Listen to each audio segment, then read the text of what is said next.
Hello everyone, welcome to What If Issei Was Abandoned by His Parents and Had True Longinus Part 1. Before we start, please go support Kodako the Beast for writing that awesome fanfic. This is the translated version I made. There will be some mistake in character's gender, but of course Issei is a male. Even if you don't know me, I'll still be there. Issei Hyoudou, an ordinary human, having knowledge of the supernatural thanks to his brothers when he is part of the Gremory entourage. Hyoudou Issei was eventually abandoned by his parents, but was loved by his siblings. They wanted to protect him from everything supernatural, but he also wanted to be useful and participate. Unaware that he carries a sacred gear with the will of the God of the Bible. He will rise and follow the path of his ancestor. Peace. Will he succeed? Will he have new adventures? Let's see it now. Explanations. 1. Issei is going to have two brothers, but I don't want to make the cliché brothers who despise their brother just on a whim. 2. Issei is going to have a Longinus, but I won't say which one. 3. Issei's appearance as a child is going to be this. For his brother is going to have the appearance of Tatsumi from Akeno Kill. 5. This is going to be the appearance of Issei's sister. 6. Issei's brother is going to have secret gear, the demon's armor, Incursio. And 7. That Issei's sister will have secret gear, Murasame's demonic sword. Prologue. Omniscient point of view.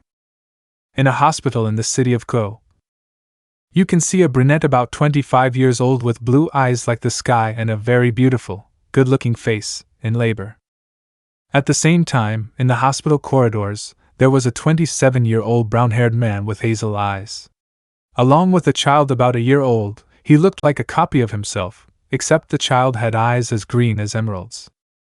Returning to the woman. Hiya, the woman complained in pain while the doctor and nurse helped her with the delivery. Doctor. Just a little more, Mrs. Hyoudou, we're almost done, he said, encouraging her to continue. Mrs. H. Haha, damn it, Gore, if you make me go through this again, I'll kill you. The blue-eyed woman cursed between gasps. Nurse. Almost there, Mrs. Hyoudou, we're almost done, she said, already seeing the child's head. Doctor. Come on, Mrs. Hyoudou, one last effort. Mrs. H. H-A-A-A. She screamed, giving her all she could to deliver her son. Wah wah. Doctor. Congratulations, Mrs. Hyoudou, you're a healthy baby, he said, cleaning the baby and wrapping him in blankets, handing the baby over to his mother. Mrs. H. Come, my Issei, I am your mother, she said with a maternal smile to her son, taking the baby. But after noticing that the baby in question was blonde with blue eyes, at that moment her face changed from one of happiness to one of confusion. Mrs. H. But why is he blonde? If his father is brown-haired, the only blonde in the family was my grandfather, and he died a long time ago, the brunette said with confusion, and then she realized that her husband and another son had entered the hospital room. Mr. H. Are you okay with Mickey? How is the baby? Is he healthy? Did everything go well? The brunette asked, exasperated by the well-being of his wife and son alike. Mrs. H. Yes, everything went well, but I'm tired. Please take care of the baby, okay? She said, receiving a nod from her husband and then handing him the baby to fall asleep. Mr. H. Look, son, it's your brother, he said to his other son, who was in his other available arm, with a happy smile. After that, he removed the blanket that was covering the baby's head. As he did, his face changed from happiness to confusion, then took on a face that only reflected anger. Mr. H. This kid looks nothing like me. This hitch was tricking me, Mr. Hyoudou declared furiously in his thoughts. Time skip, 1 week. A week had passed since Issei's birth, a week in which his father and mother only had arguments. Goro. That child is not my son, you cheated on me with another one, the older brown-haired boy shouted angrily. Mickey. Of course he's your son. I didn't sleep with any other man, Issei's mother also stated. Goro.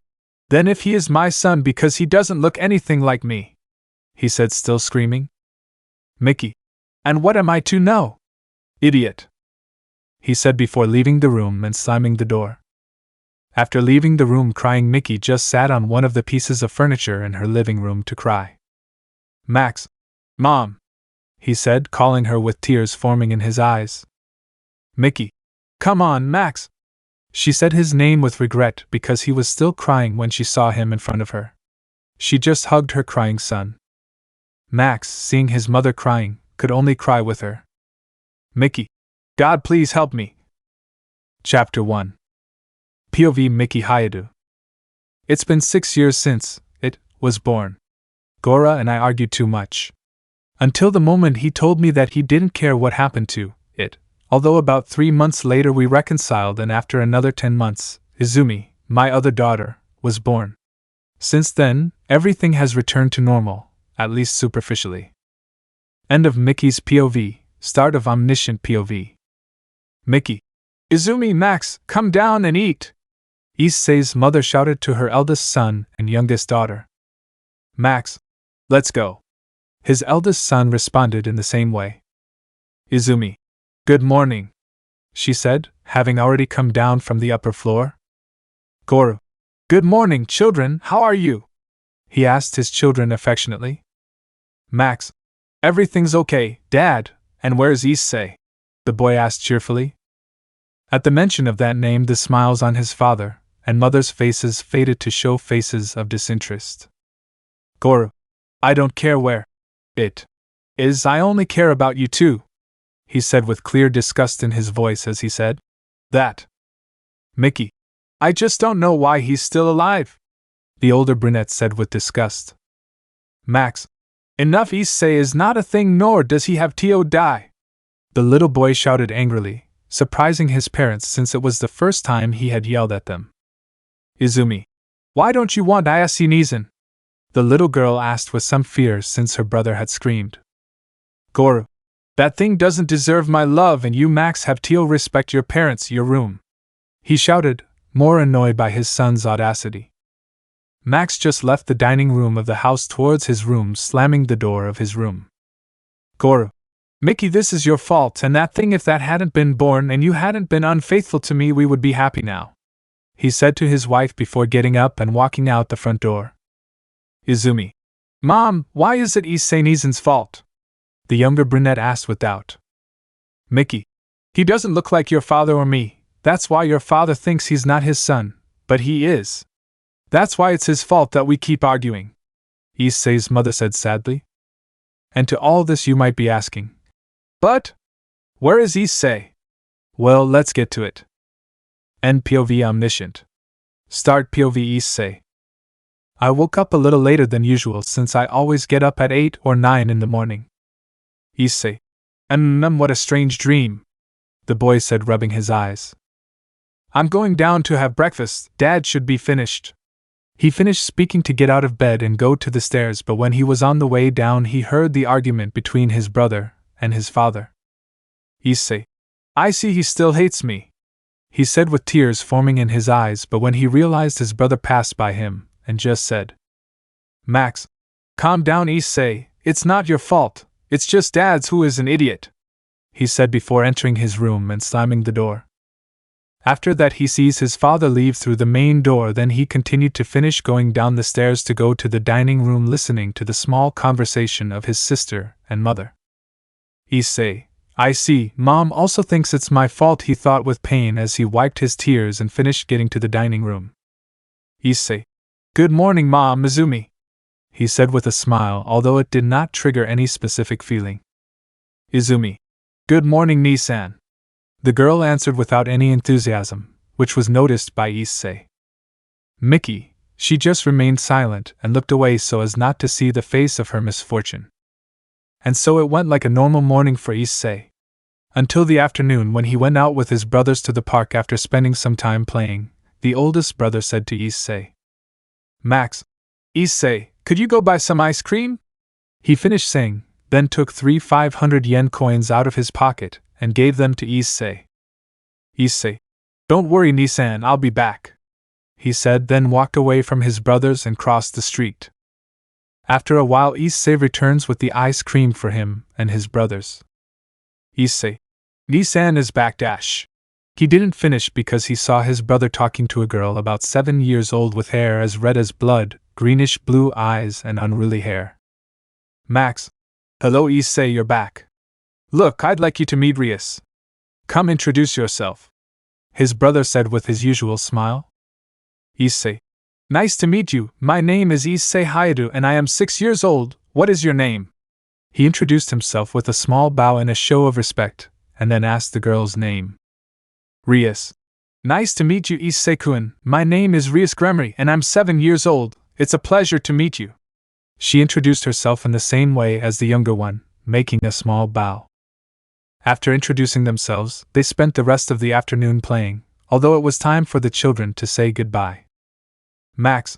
It's getting late, we should go or else Mom will get upset, he said, already seeing that the sun was setting, knowing that it was getting late. Max. Issei Izumi, let's go, it's getting late. He called his brothers so the three of them could say goodbye to Rias. Issei/Izumi. Let's go. They said in unison to approach their older brother. Max. Guys, let's say goodbye to Rias. After saying that, the three said. Max. See you Rias. Izumi. I hope to play again Rias-san. Issei. See you later Rias-san. Rias. I hope to see you again Max-kun, Izumi-chan, Issei-kun. She said goodbye to the boys and then turned around and headed home. Max. Come on guys, I don't want Mom to get upset and punish me, and I'm still punished by Dad. He mentioned something about being afraid of his mother, but when he mentioned his father, he said it with some annoyance. Izumi/Issei. Hi Nisan. They said in unison as they started walking behind their brother. After that first meeting between Rias and the Hyoudou brothers, they saw each other again a few days later and began to play more and more often. Until Rias introduced herself to the children's parents as their friend. Since that day Rias spent a lot of time with the three children playing or watching television, and today was one of those days. Max. I still think Goku is stronger than Vegeta, the eldest brother declared eagerly. Issei. Nisan, are you crazy?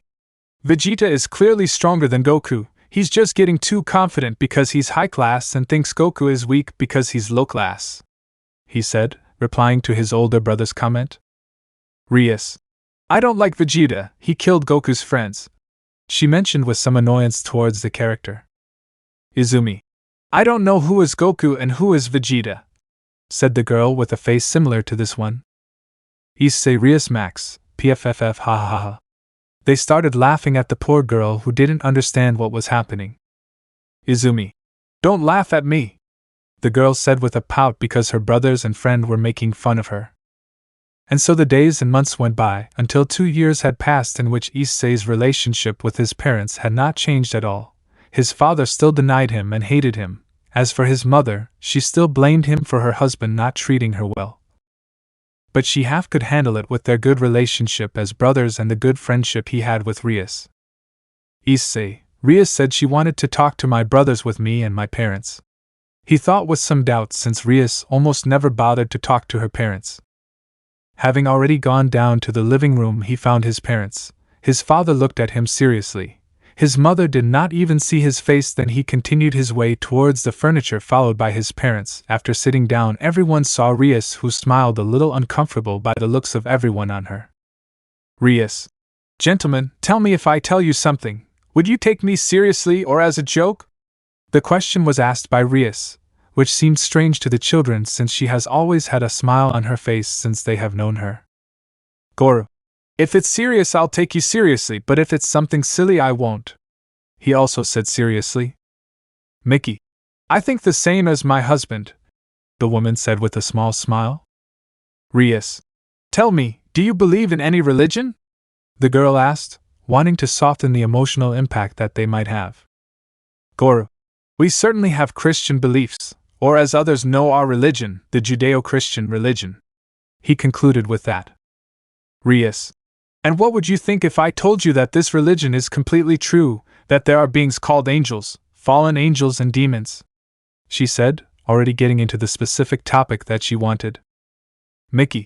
Well, I would be very happy, but I would also tell you that you are crazy or delusional, she expressed with a small smile.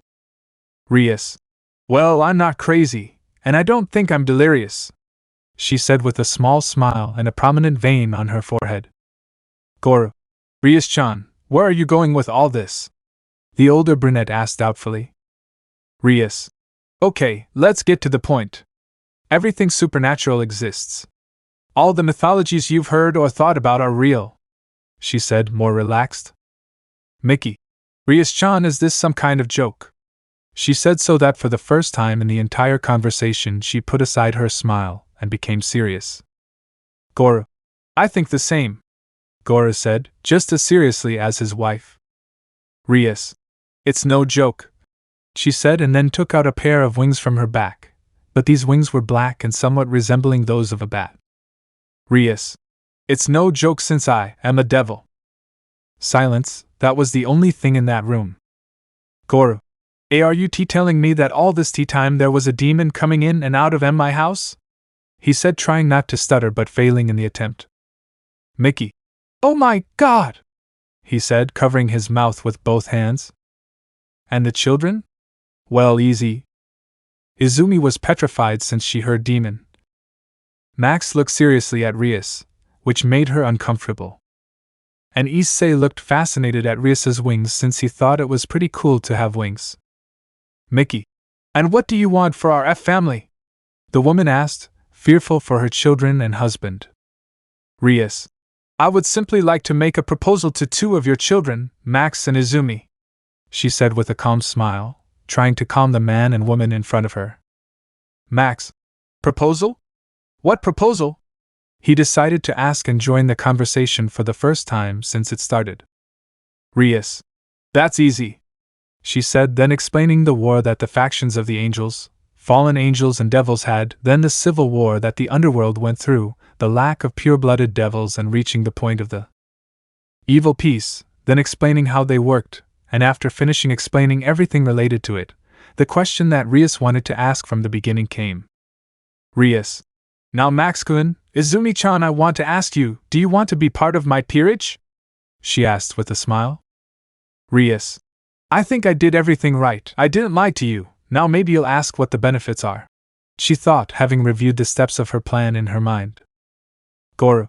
And how would that benefit my children? The older brown-haired man asked doubtfully. Rias. I knew it, she thought with joy, but still didn't find it logical that he agreed so quickly. But then her mind clicked. He wants money, she thought with disappointment, since she saw that this man thought about money before his children. Mickey. Darling? I asked incredulously why her husband accepted such a proposal. Goro. Shut up, Mickey, he pleaded, then gave his wife a look that only gave her a bad feeling. Rias. Well, the benefits would be these. 1. They would gain a longevity of about 10,000 years minimum. 2. They would start earning a salary that, if we put it here in the human world, would be about $20,000 monthly. 3. They would gain the protection of the Gremory family in a circumstance that warrants it. And 4. And last, some advice to become stronger. Tell me, Mr. Hyoudou, do you accept? You are disgusting, he said, and thought about the last thing when he nodded his head. Rias. Well, Max-kun, Izumi-chan, can you come a little closer? I asked them, and after they came closer I made a magic circle and thus summoned her. Evil Peace, game, and took out her pawns. Rias. I have to do it this way because later when they activate them my 8 pawns may not be enough for both of them, the girl thought, evaluating if she will be able to reincarnate them both. When he took out his 8 pawn pieces, they shone as a sign that they were enough, making Rias breathe a sigh of relief. Rias. Okay, Max-kun, Izumi-chan, here I go, she said to approach them and make the magic circle at their feet, then dividing the pieces into 3 for Izumi and 5 for Max. Rias. Okay, I'm going to start, guys. Are you sure you want to continue? I mean, there's no turning back from this. Max. If Dad says it's okay, and that way I can become strong so that when I enter the supernatural world I can defend myself and my family, then I accept being in your nobility. Izumi. I think the same as Nisan. If he agrees, then I do too, she said with a smile. Before that, his mother just stared at the scene, and Issei didn't know what to do since he was still processing the information he had just received. Rias. Okay, let's get started, guys, she mentioned, receiving a nod from the two brothers. Okay, let's get started, she said, and the magic circle would start to shine, and she would begin to recite the reincarnation spell to turn them into devils. T/N, sorry for not including it, I just remember. Rias. And tell me how you feel, Rias asked the brother duo who were only looking at their hands. Max. Honestly, I feel stronger and faster, but I don't see many differences. Izumi. I don't see that many differences here. Rias. That's because their race changed, not their appearance, or the physique they had before, they just became a little more resistant. Max. I see, but now I just want to ask you something, Rias, he said, looking directly at her. Rias. Go ahead, ask Max-kun, she responded, seeing him the same. Max. Why is it just Izumi and me? Rias. I don't understand what you mean, I asked doubtfully. Max. Why did you only reincarnate Izumi and me? Why not Issei too? He replied, already clarifying his point. Rias just stared at Max and then sighed. Rias. Well, that's because you have something that he doesn't. Issei. Something I don't know? I asked to clarify his doubt, entering the conversation for the first time. Rias. That's right, Issei-kun, they have weapons that were created by the biblical god for humans, she said, holding her head with some annoyance. Max. And what would these weapons be? And how are you sure Issei doesn't have one? He said, asking two more questions. Rias. Well, the weapons I mentioned are called sacred gear, and they are weapons and devices created by the biblical god for humans to defend themselves, but most fail to fully mature since they do not have someone to train them to be stronger. However, it is believed that great historical figures have possessed some kind of sacred gear, and as for why I think Issei-kun does not have one, it is easy. All the sacred gears, there is not one that does not send a minimal signal of energy, and Issei-kun does not emit that sensation of energy. That is why I think he does not have a sacred gear. Issei only got a little depressed knowing he didn't have one of those, but then he smiled at his brothers. Issei.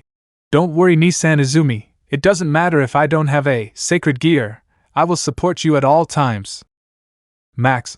Sure, and will protect you, he said, smiling at Issei. Izumi. Yes, and I-chan, we will protect you. Rias just smiled, seeing the good relationship these brothers had. Max. And how do we activate those sacred gear? Rias.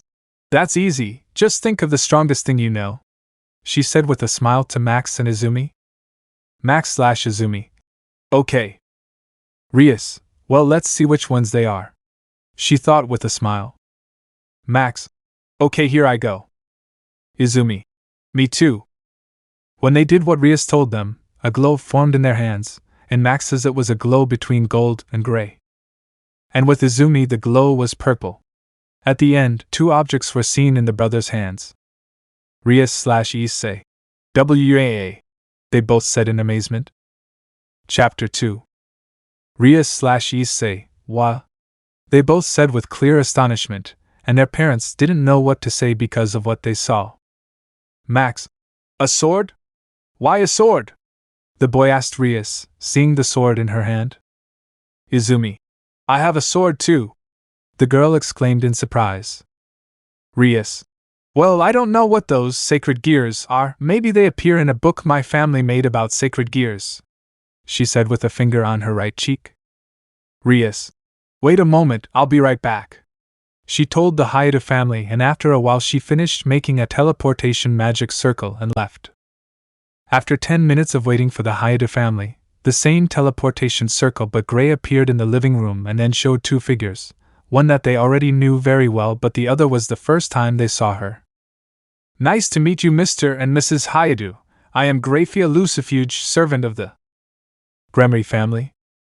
Goras/Mickey. The pleasure is ours. Graphia-san. They both said at the same time. Rias. Okay guys, she'll tell us what her sacred gears are. Can you show them to her? Max. Sure, he said as he approached Graphia, dragging his sword since it was heavy for him, just like Izumi's. After seeing the children approaching, Grafia paid attention to the objects they were carrying, slightly opening them in surprise. Grafia. Now this is unusual, she said, somewhat surprised by what her eyes saw. Rias. What is Grafia Wani-sama? The girl asked curiously. Grafia. Well, the sacred gears that these children have are very unusual, that's all, Grafia said without taking her eyes off the weapons the children had. Max. Excuse me, miss, can you tell us what the names of these things are? Grafia. Of course, the one you have in your hands is called the demon armor, Incursio. And the sword that the girl has in her hands is called the demonic sword of Murasaim. They are secret gears, of high level, very strong but very difficult to master and control, especially the armor. She finished saying and then saw the surprised faces of everyone, but the silence was broken by Issei, who decided to ask the question that everyone had in their mind. Issei. Excuse me, Miss Grafia. Grafia. Yes, tell me. Isu. I would like to ask, what do the swords do? And why does it say armor if they are two swords? Grafia. That's easy, I call it armor because that sword is only the initial form of the armor, and as for its abilities, I would say they are the following. 1. Full body protection against damage. 2. A noticeable improvement in the user's physical capabilities. 3. It has very high adaptation and evolution skills. But it also has a few disadvantages. Max. Like which ones?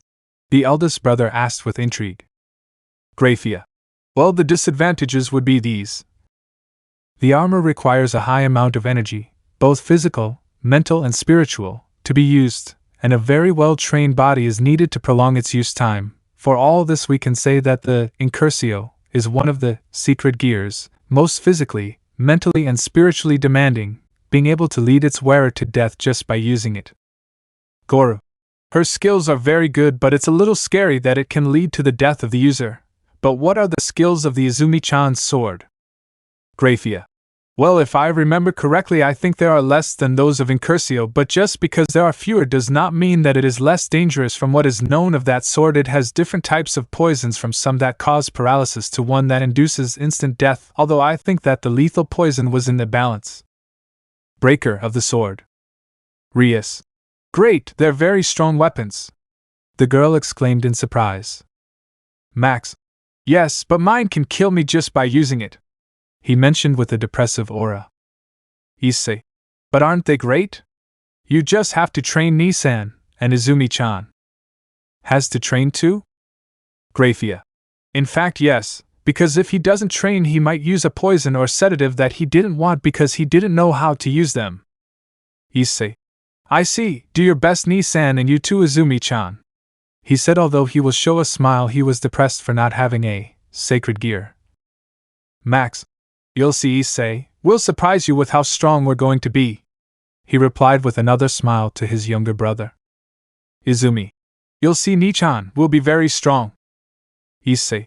Yes, I want to see it, he answered his brothers with a smile. Rias. And we'll still be friends until the end, right? I asked the three infants. Max, Issei, Izumi. Of course, they all said in unison. It's a pity that fate is capricious. Narrated by Issei. From that day things did not improve, rather everything went to shit. My brothers spent less and less time with me because they had to learn about the underworld since they were still too young for body improvement training.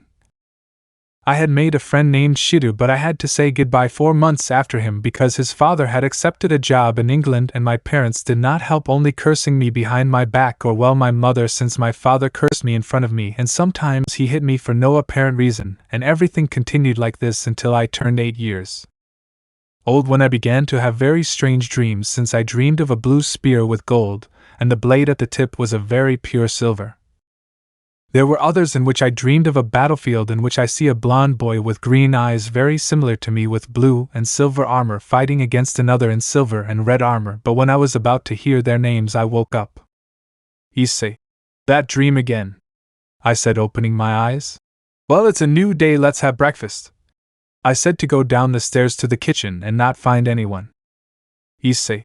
I see, just again. Well, I'm not complaining either. This was not new that I was alone at home since my brothers have been busy my parents are hardly ever at home. My brothers come whenever they can to spend the free time they have left after studying, and in the case of Nissan, study and train since she turned 10 years old. She started training to be able to endure the use of Incursio, and Izumi she has concentrated on studying more about her sacred gear. As for me, I started attending elementary school, but I miss spending time with my siblings. After having breakfast, what I had cooked, I got ready to go to school since it was Friday, the last day of classes of the week. Already prepared, I went down the stairs to head towards school. After arriving, I heard the screams of the girls, which in my opinion were very annoying, in addition to receiving the occasional dirty look from a jealous boy. Girl 1.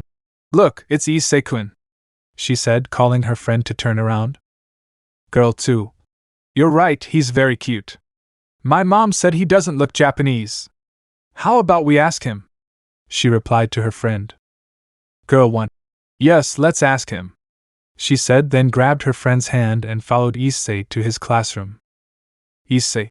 And can you tell me what they need? I asked with a small smile to see what the girls in front of me wanted. Girl 1. Issei-kun, you know we wanted to ask you something. Is that okay? Issei. Sure, ask, I answered with the same smile. Girl 2. You know, we want to know if your parents are originally from Japan. The smile on Issei's face was erased only to momentarily show an expression of sadness, things that were not noticed by the girls in front of him. Issei. Well, my father's family is originally from here in Japan, but from what I know, my maternal grandfather was originally from Great Britain, Europe. He told them with a forced smile at having to talk about his parents. Girl 1. So that's why you have yellow hair and green eyes, she mentioned, already understanding. Issei. You see, that's why. Girl 2. Well, thanks for answering, Issei-kun. She answered him and then turned around and left. After a while the bell rang to announce that school had started, thus passing a normal day until the end of the day when most had already left, and this was the case for Issei, who was already leaving for his home. When he arrived at his destination he found a surprise. His brothers were at home along with Rias, who upon seeing him ran to hug him, trapping him in a group hug. Max. I missed you, Issei. How you've been, little brother? He said, having already released himself from the hug. Issei. I've been fine, thanks, Nissan, and how have you all been? Rias. Max-kun is trying hard to become stronger, and I've been improving in my use of my clan's power of destruction. Izumi. How can I still not start training with Murasame? I'm almost done learning about a poison book for when I can use it. Issei. That's very good, too bad I can't help you with that. Max. Don't worry about that, Issei. I know you feel like you're not helping, but as long as you're safe we're fine and you're helping us a lot. Issei. It's okay, Nissan, he replied happily. And so they spent the afternoon talking and playing until their parents arrived. After nightfall Mickey prepared dinner for 6 people because Rias was going to stay asleep. After dinner the children took a bath to go to sleep. And that was Issei's life until he was 10 years old. Omniscient narrator. We see Issei lying down sleeping, although it seems he had a somewhat restless dream. In Issei's dream. Clink. Slash. Colon. Surrender and give me the throne. You know I won't do it. You know I don't care. I'll take it anyway when I kill you, father. End of dream. Issei. Haha, what the hell is with these dreams? They are becoming more frequent, the blonde said, breathing heavily. Narrated by Issei. After getting up I went downstairs seeing something that I thought I wouldn't see again for a while. My brothers and my parents waiting for breakfast. But what seemed strange to me was that Dad had a smile on his face that I still have when he saw me. Issei. Good morning, Nissan and Izumi, how are you? I greeted my brother smiling. Izumi. Good morning, Anai-chan. She answered me with a smile. Max. Good morning, Issei. My sister responded the same way. After that we had breakfast and started talking, but suddenly Mom came and said something that surprised me. Mickey. Guys, let's go to a picnic. It wasn't that I was just talking to him because he's done it before, but this time he looked me in the face and didn't take his eyes off me. Issei, maybe he wants to improve his relationship with me, I thought excitedly. But what an idiot I was. After we got ready, we left in Dad's car. He was driving, Mom was in the passenger seat, and my brothers and I were in the back. Max narrates. After 2 hours of a boring trip, we finally arrived. It was a very beautiful meadow in my opinion, and in the distance you could see a large forest. Issei and Izumi were just surprised. I just made fun of them, saying that a fly would get in their mouths if they didn't close it. Mickey. Okay, kids, why don't we get everything ready for the picnic? My mother said with a smile she hadn't had for a while. Max. Sure, Mom. Issei, Izumi, let's help Mom. Izumi/Issei. Hi. I heard them say to me, and after a moment they were by my side. After a while we finished arranging everything and then called Dad, and everyone started eating. It was all laughter and games for the rest of the afternoon until my mom gave me 2 juices, one for Izumi and one for me. After drinking it, I felt sleepier and sleepier, until I couldn't take it anymore and fell asleep. End of Max's narration. Start of Issei's narration. I was playing with Izumi when Nissan arrived with 2 juices. One he gave to Izumi and the other he started drinking. He told me that Mom had given it to him, but moments after they drank the juice I noticed that they looked more and more tired until Izumi fell asleep, followed by Nissan. When that happened I thought it was because they were already tired, but then I saw Dad and Mom approaching. Issei. Dad, Mom, Max and Izumi fell asleep. UHG. He couldn't finish because he received a punch in the stomach from his father. Goro.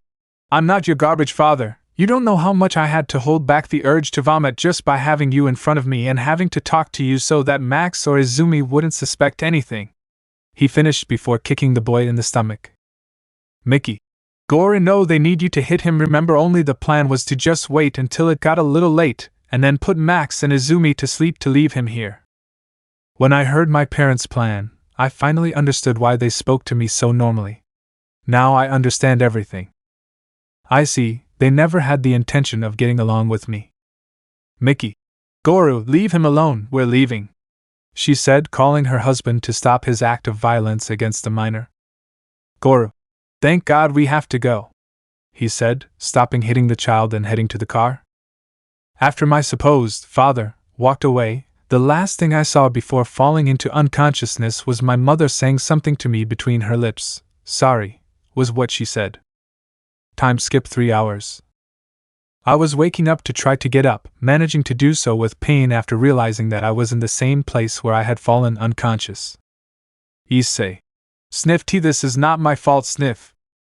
I hate them, I hate you, Mickey Hyoudou. I hate you, damn Hyoudou family, but I hate you more, Goro Hyoudou. I'm going to kill you, I'm going to kill you. But for that I have to be strong, I need strength, I long for power, a power how to ensure that no one ever humiliates me again. I was cursing my weakness when I heard a voice in my head saying, Do you want power? Issei. Of course I want power. I shouted angrily, thinking that it was my own conscience punishing me for my weakness. But the moment I said those words I heard the same voice as a moment ago. Then call me, you know my name. I was going to say that I didn't know any names when that spear that I see in my dreams came to my mind and some words came out of my mouth. Issei. Come, my spear of destiny. True Longinus. After saying that, a blue flash momentarily blinded me. After the glow passed, I could see something that surprised me. It was the same spear I saw in my dreams. When I took it now, the one who shone was me, but in gold. Type like that, but only the aura. Issei. What is this? Issei exclaimed in surprise. Oh, that's a good amount of power. What was expected of the most powerful, Longinus? Issei. Who are you? Issei said, surprised because he didn't see that person arriving. Who am I? Easy, my name is Azazel, a pleasure. Chapter 3. Who am I? Easy, my name is Azazel, a pleasure. Issei. You're not normal. No normal person would be here in the middle of nowhere at this hour, the boy declared with distrust. Azazel. Good deduction, kid, and you're right, I'm not someone common. I'm the leader of the fallen angels, Azazel, the first fallen angel, he declared with a self-sufficient smile. Issei. And how do I know you're not a pushover? I asked, raising an eyebrow. Azazel. Hey kid, were you never taught to respect your elders? Issei. So how do I know you're not lying to me? Azazel. That's why, you cheeky kid. He mentioned, and then, at Issei's words, made a strange pose, and immediately 12 wings as black as the night appeared. Issei. So they weren't lies? Issei was no fool. His brothers had told him a little of what they learned, and he knew that there was only one fallen angel with 6 pairs of wings, and that was Azazel. Azazel. Do you believe me now? He said, to see the boy's face of shock turn to one of fear. Issei. Are you going to kill me? The boy asked fearfully. Azazel. What, are you crazy? I wouldn't miss the opportunity to see the growth of the bearer of the true Longinus, and at the same time be able to research it, he said with a smile. Issei. So you're not going to kill me? The minor asked with fear and distrust. Azazel. I won't do it, but I just want you to come with me and from time to time let me investigate your sacred gear. That's the only thing I ask of you, but if you reject me, keep this in mind. Azazel. If you go with the demons for your true Longinus, when you are awake you could only be reincarnated by a Satan class demon or a Mao, and currently there are very few, so the old men of the council would choose to execute you immediately for being a threat to the future. With the angels you would be a toy of the Vatican because they do not have a reincarnation system like the demons, and even if they did you would have too many limitations for what you want to do. On the other hand, with us the fallen you will have more freedom than with any of the other 2 factions. We could even train you, so what do you say, child? Do you accept? Issei. You practically left me no choice but to accept. You know that, right? Azazel. I know I'm evil, but I'm giving you better options than you had a few minutes ago. Issei. Issei just kept silent. Azazel. Come on, kid, we don't have much time. I came as soon as I felt the power of your Longinus, and if I felt it, it's most likely that Serzex and Michael also felt it and are about to come, he said, already getting desperate. Issei. Okay, I'll go with you, Issei said. Azazel. Perfect, come closer to make the teleportation magic circle. As Issei finished saying that, he approached, still holding the spear in his hands. Seconds after Azazel finished making the magic circle and it began to shine, 2 other magic circles of different colors were formed. One was golden and the other was red, from which a blonde and a red-haired man came out. Immediately afterward Azazel just greeted them smiling victoriously, and then they disappeared in a flash of light. Unknown location. A magic circle was formed in an office. After a few seconds of sparkles 2 figures appeared. One was a blonde boy with green eyes of about 10 years old, and the other figure was a man in his 30s with black hair with golden bangs and violet eyes. Issei. Where are we, Mr. Azazel? Azazel. We are in the underworld, territory of the fallen angels, or we also call it Gregory, where all the fallen angels under my command reside. Now I ask you, what is your name? You know mine, but I don't know yours. Don't you think it's unfair? And also, stop calling me sir. I'm only 1,320 years old. I'm in the prime of my youth. You can just call me Azazel. Issei. Well, Azazel, my name is Issei, although I also have a question. He mentioned his name, and immediately changed the subject, not wanting to say his last name. Azazel. Well, ask if I can answer. Issei. Well, how do I store the spear? I asked, already tired of having to carry the spear. Azazel. That's easy, just imagine you're putting something in your pants pocket or putting something in a bag, he said to the boy. Issei did what Azazel had told him and the sacred spear disappeared. But before he could ask anything else, the door was kicked open and a violet-haired girl with red eyes entered, who appeared to be in her 20s, wearing some kind of very beautiful military uniform, according to Issei. Azazel, how many times have I told you not to run away from work? The woman was looking at Azazel when her gaze fell on Issei. Perfect, and now you kidnapped children. Azazel. You know that's hurtful, Penemu. Look at the child closely so he can see why I brought him. Penemu did what Azazel said and then opened her eyes wide in surprise.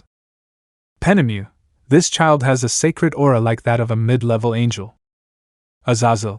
It seems that you already realized this child Issei has an aura comparable to that of a medium-class angel, but surely you want to ask, how is it that a human contains such a sacred aura at such a young age? Right, he said to receive a nod from Penemu. Azazel. Well, easy, he is the bearer of the original Longinus, the true Longinus, and apparently he has a monstrous compatibility with the sacred energy. That is why he has such an aura at such a young age. Penemu. Are you telling me that this child you just brought is the bearer of the most powerful Longinus gear in existence? Besides being one of the 3 holy relics, are you crazy Azazel and want to provoke a war? Azazel. You are mistaken, Penemu. The church cannot do anything since the bearer of the holy relic decided of his own free will to come with me. Penemu. Well, you're right about that now, Issei. That's what your name was, right? He said to receive a nod from the boy. Well, kid, this is a good place. You just have to know how to handle this sacred gear maniac. I can train you in the use of the spear since it's also the weapon I use and I have centuries of experience in its use and techniques. So are you willing to get stronger? Issei. If I want to be strong so that no one can humiliate me and belittle me again. I want to be strong so that I can be recognized by everyone as the most powerful human being, and I want to be strong so that I can repay Azazel for giving me this opportunity. He said to Penemu with a seriousness that amazed her since it was rare to see such seriousness in such a young child.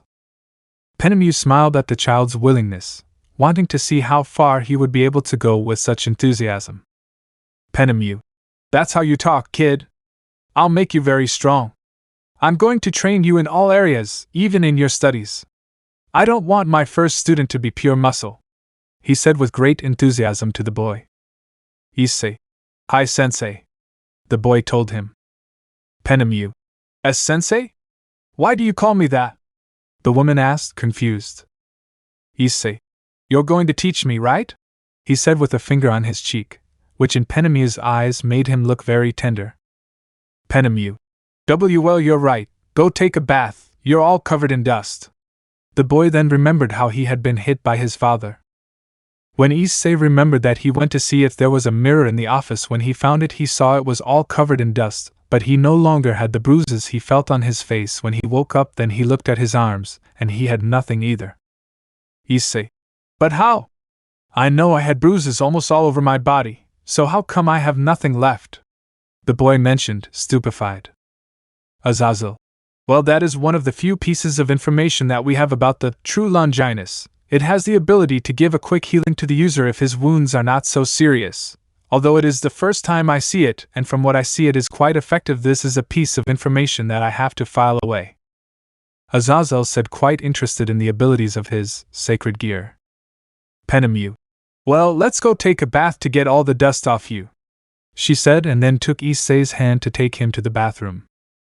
What neither of them knew was that they would begin a relationship that went beyond student and teacher. Narrated by Issei.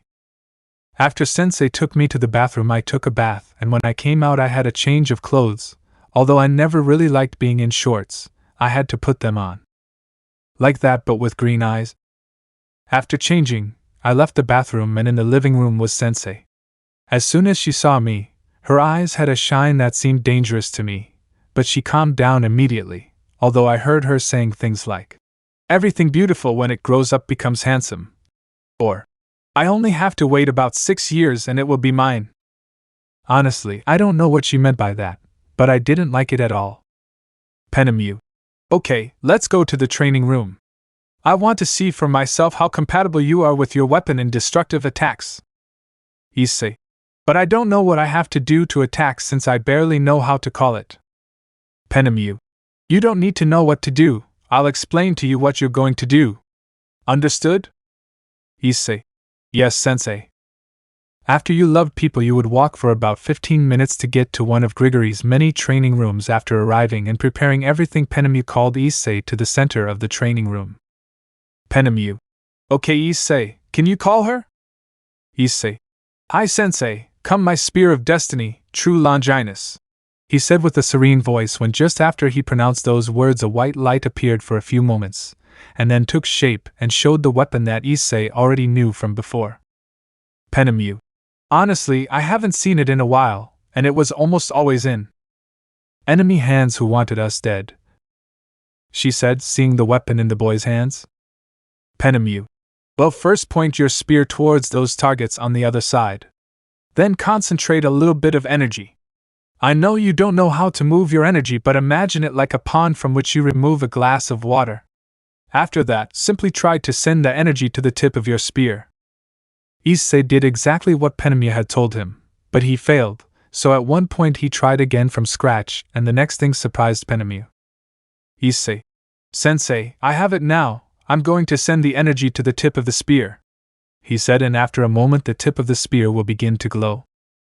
Penemu. Very well, Issei, now think about letting go of something you were holding back, Penemu said, coming out of the shock that he would achieve his goals so quickly. Issei. Okay, here I go, Sensei. When he said that, he continued with what Penemu had said, and the result was as follows. Penemu. That was a very good attack indeed for a child, a very strong one, the eldest said in surprise. Penemu. Azazel was definitely right, your affinity for the sacred element is simply monstrous, Penemu said, looking at Issei's face. Issei. Does that mean I'm strong, Sensei? The boy asked with a smile. Penemu. No, you're still weak. When she said that, she could clearly see when Issei looked like he had a bucket of cold water thrown over him, making Penemu smile at his reaction. And that was Issei's life for the next 2 years, in which he only focused on becoming stronger under the tutelage of Penemu. Although he told her that when he was stronger than her he would make her his wife, she took it as a child's nonsense, telling him that only when he was stronger than her, without knowing that those words would be remembered later. Narrated by Issei. It's been 2 years since I arrived here, and I've been training and studying with Sensei all this time, although Azazel brought a boy a year ago who my first impression of him was, he's an idiot. But after getting to know him better I started to get along with him, and although I don't see him much from time to time, we would have a practice match. Like today. Boom. I was in my training with Vala, and although I am not stronger than him, I still have my fighting style, which is based on redirecting the blows, so when I block him with my spear I redirect the blow to return it with his strength and my additional strength, just like now. Boom. Vala. Damn you and your technique, Issei, he mentioned, coming out of the hole in the wall he was in. Issei. It may seem like cheating, but if we get down to it I still haven't unlocked Balance Breaker, so I have to figure it out, don't you think, Vala? Vala. You idiot, do you think you're so funny? You know I don't have Balance Breaker either. Issei. But you're almost there, and at the age you're at, it's quite a big achievement, Issei replied. Vala. Well, if you put it like that you're right. Well, I have to go. Azazel told me he had to show me something. See you, rival. Issei.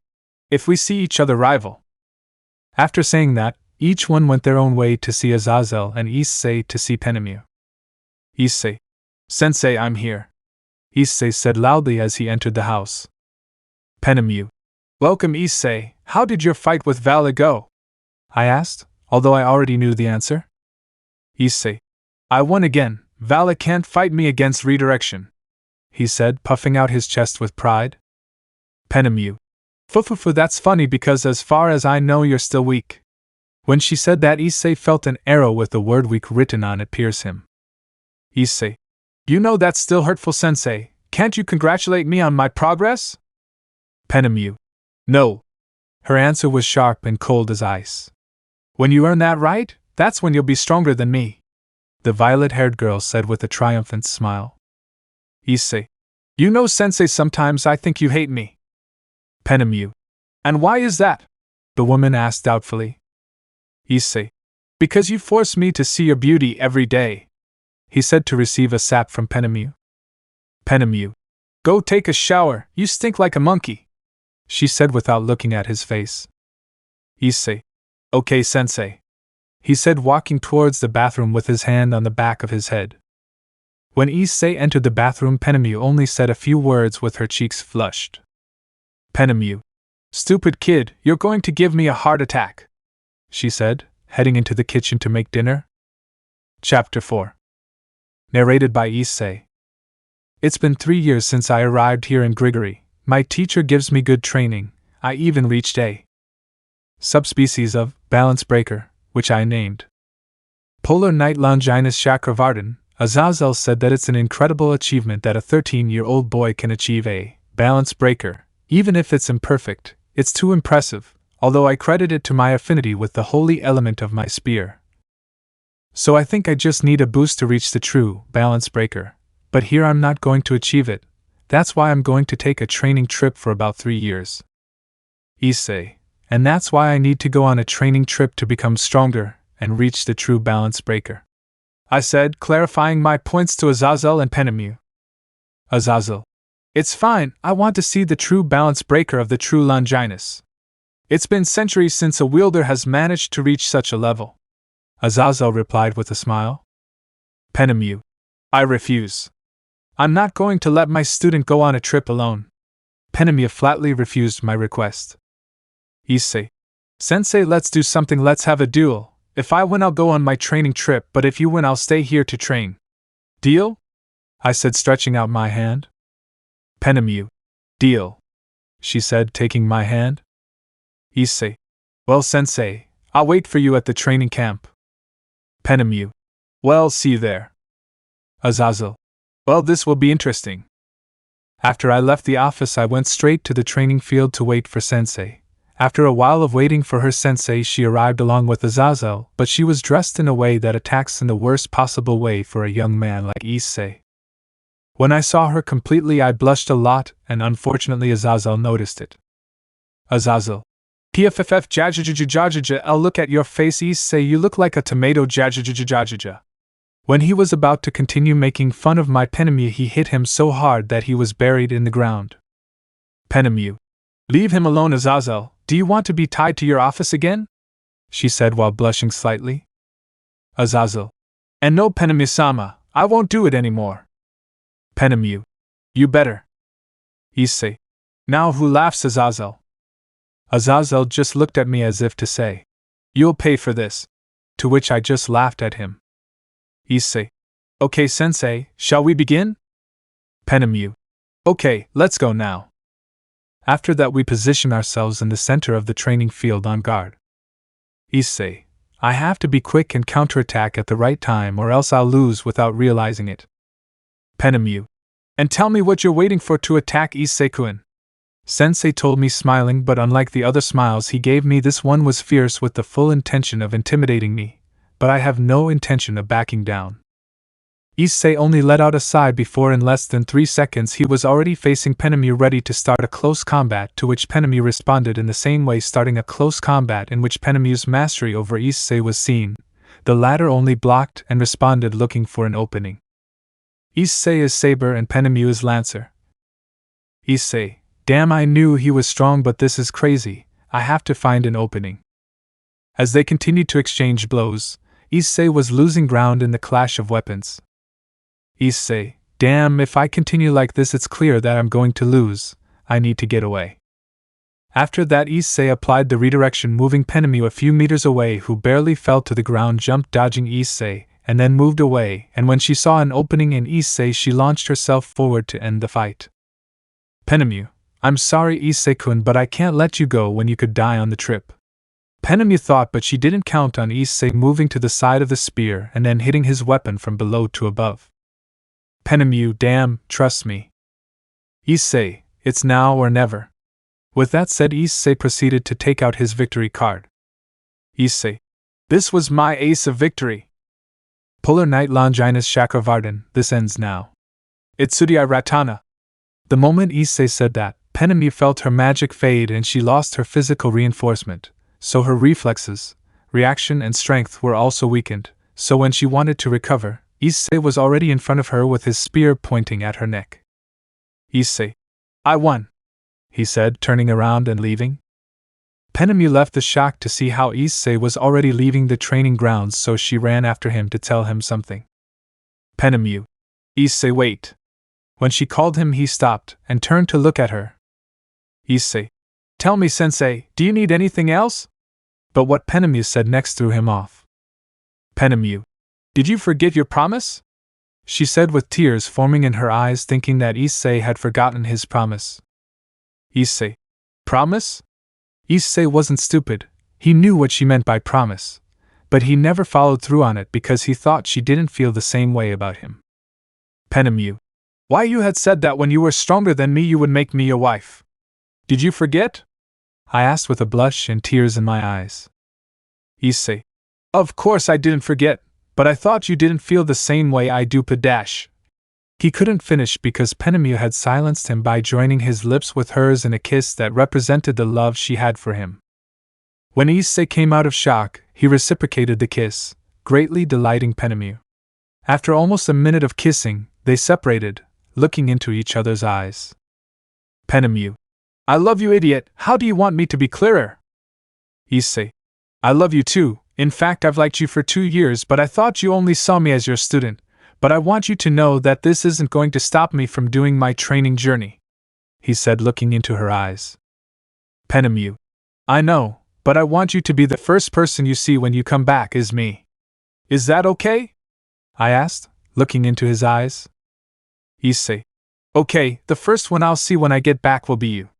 Now, could you help me get everything ready to go? Penemu. Sure, Vam Dash. But before she could finish, she was interrupted. Azazel. Well, who would have thought the teacher who fell in love with his student, what if he called the UN for being in a relationship with a minor? Azazel said, making fun of us. Penemu. Now I'm definitely going to chain you to your chair so you can't escape from work. Issei.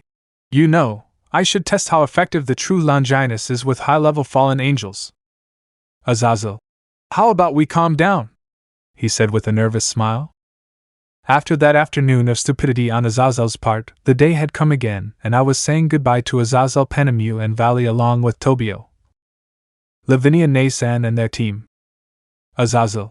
You know you have to reach the level of the true balance breaker of your spear, right? Issei. You don't need to tell me so much, you know? Penemu. You have to take care of yourself, Issei, and he said to approach me and whisper something in my ear. If you reach my expectations when you return, I will reward you. After that, my young mind began to plot things that were not at all holy, with Penemu causing me to blush. Lavinia. Penemu-sama, please don't corrupt poor Icon anymore. Tobio. We await your return, Issei-kun. Val. When you get back, we'll have a duel to see how your training went. Issei. When I get back, I'm going to give you the beating of the century, I said, looking at him with a fierce smile. Val. I want to see that, he said the same way. Issei. Okay, I'm leaving. After that, my journey around the world began, looking for something that would truly take me to the limit, but I found nothing. Not even the renegade S-class demons could survive a stab from my spear. But it was to be expected, so I didn't complain, and so without realizing it, 2 years and about 6 months had passed.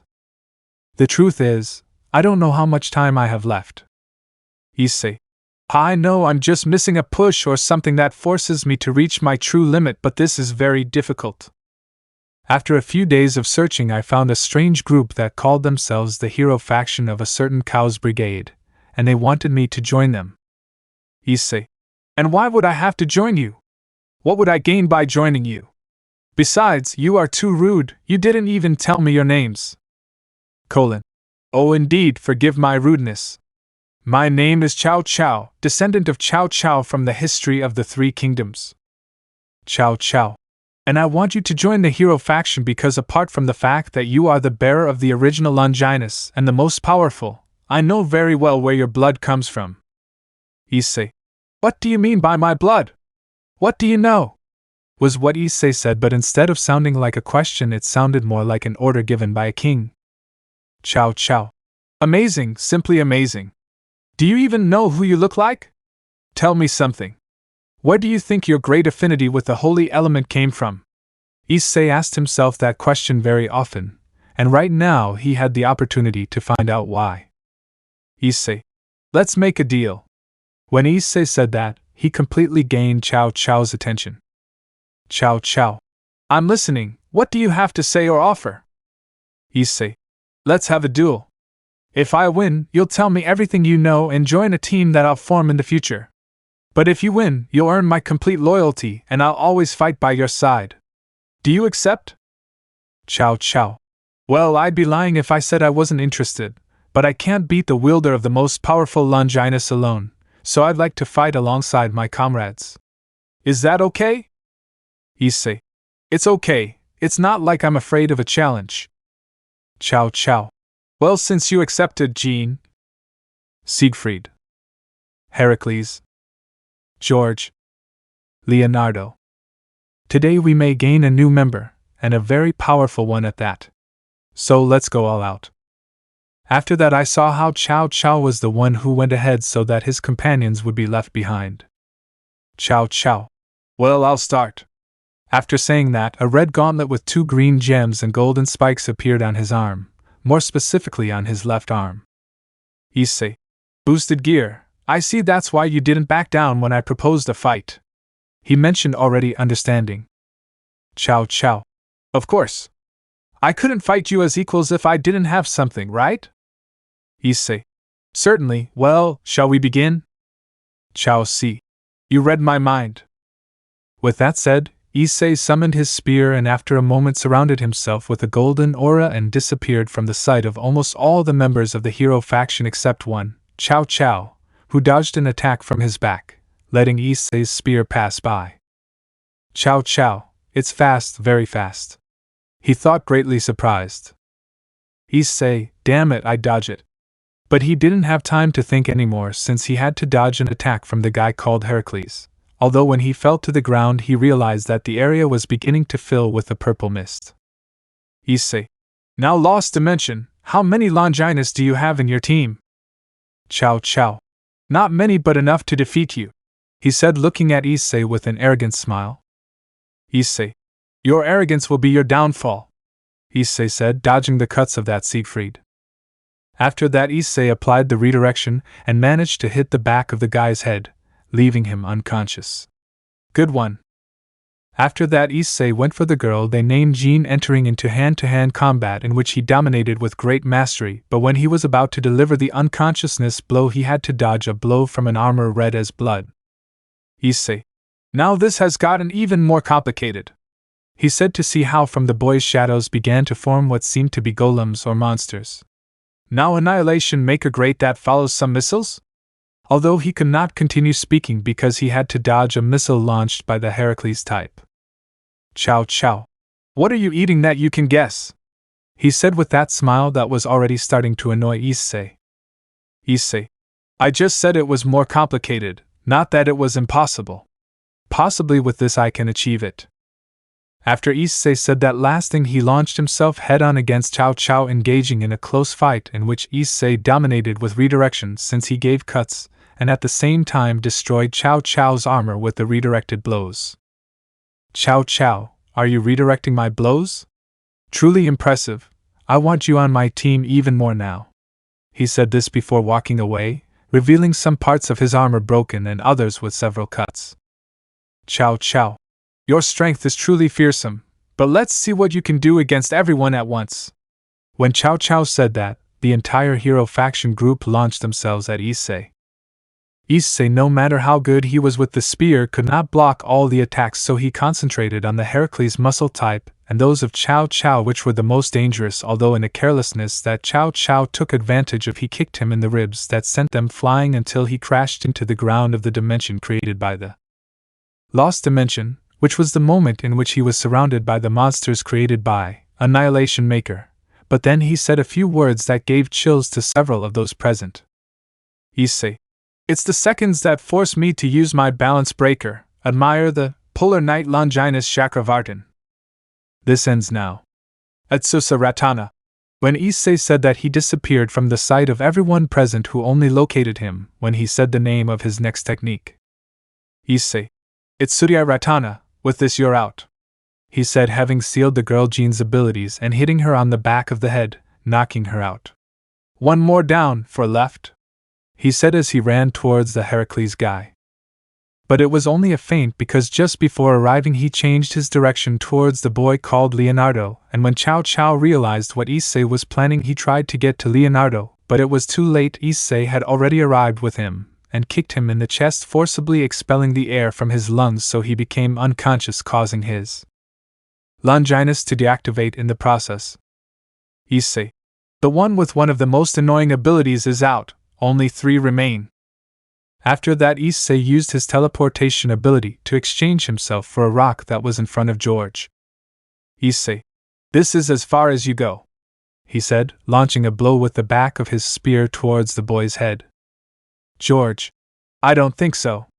When he said that, a red stain appeared on Issei's side. Chow chow. You won't do it twice. When he said that, he kicked Issei at his head with the full intention of knocking him out, but he didn't notice Issei's smile. Issei, you fell, Atsusaratana. When Issei said that, one of the orbs that he had on his back came out at a speed imperceptible to everyone. Even for Issei himself. Towards Heracles, when he touched him, the aforementioned was exchanged places, with Issei receiving Chow Chow's kick completely, and without the opportunity to even cover himself, so he flew out, crashing into the ground unconscious. Issei, 1 down, 2 to go, he said, launching himself at Chow Chow. Chow Chow, comrade, tell me how I can beat him. Do you have any idea? Drake, honestly, this is difficult because it is the most powerful Longinus. The strength and abilities it grants to its wielder are on another level, and that boy adapts to combat as he advances. Those are the most dangerous fighters because they advance in their fighting style by learning from their opponent. Chow Chow, so what do you propose? He said, dodging and blocking Issei's attacks as best he could. Drake, I can give a solution that would greatly increase your strength, but it would be temporary because your body would not withstand that increase in power, so you would only win if that guy does not have a countermeasure for this case. Tell me, do you accept? Chow Chow, what should I do? Drake, give me a part of your body. The more valuable it is, the more power you will gain.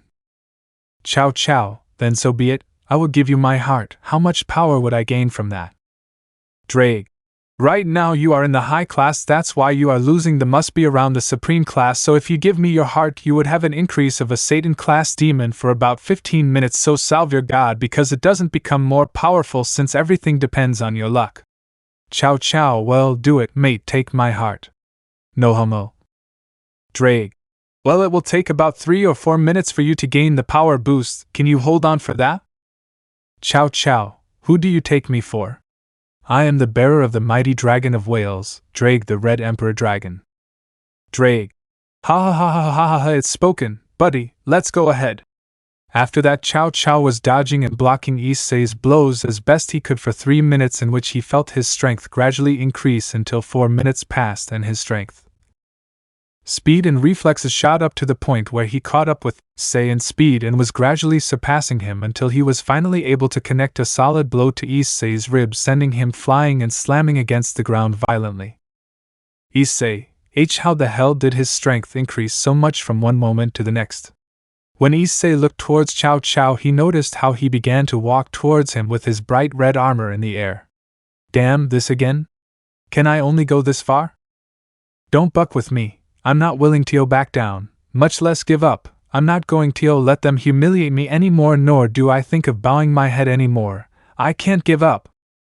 When Issei said that, in his mind he heard a voice he hadn't heard since he met Azazel. Do you want power? Issei, of course I want power, or else, how could I be where I am? I am in this situation because of my desire for power, because I no longer want to be weak. Do you regret it? Issei, no. I don't regret anything. Then call her, say her full name. You've always known it, you've known it since you were born, only I didn't let you remember it. Issei, I see, so that's what it was. By the way, who are you? For now you can't know who I am, but you will know that later. See you, little Issei. Issei, goodbye. Well, I've seen better times, but this has to end, don't you think? Chow Chow. Chow Chow. Well, I'd be lying if I said it was easy. Now there are only 3 of us left awake. What can you do with the 2 hits I gave you? Your ribs are probably shattered. Do you think you can continue? Issei, that's your mistake, Chow Chow, you underestimate your rival, but it doesn't matter anymore, this ends now. Let me show you the true balance breaker of my true Longinus. After Issei said that last thing, Chow Chow's face was one of pure surprise. Issei, you're the first person to see it. True Longinus guttered Amarim. Ready for round 2? Take out the image from the story of Issei True Longinus. Chow chow. Of course, or else where would the fun be? Chapter 5. Issei, you are the first person to see my true balance breaker admires me. True Longinus guttered Amarim. Ready for round 2? Chow chow. Of course, or else where would the fun be? Issei, the healing speed increased because I'm almost healed. I think in a few seconds I'll be completely healed. After that, Issei and Chow Chow disappeared from the place where they were before, appearing in the middle of the place, colliding respectively, Issei the bar of his spear and Chow Chow his forearm. Chow Chow, I see your strength has also increased and your holy aura is even stronger than before. If I were a demon I would be weakening even with the armor on. I would become weaker with every second just by being near you. Damn, this is the worst possible scenario, and what is this real balance breaker? Wasn't the one from before his balance breaker? Chow Chow thought, already entering despair. Issei, certainly my strength has increased, but I think it's time to end this. I need to end this quickly. My energy is running out too quickly and my resistance is already very low, and my body will not be able to support the new power I gained for long. After that they continued clashing their weapons, but after a few minutes Issei's stamina was on the floor, so he became increasingly slower until Chow Chow kicked his spear, which he took advantage of to do a somersault, and thus moved Chow Chow away. Issei, seeing the perfect opportunity, decided to test how much he had improved the destructive range of his true balance breaker. Issei, this has to end now. Balaniyaka Ratana. Receive my most powerful attack.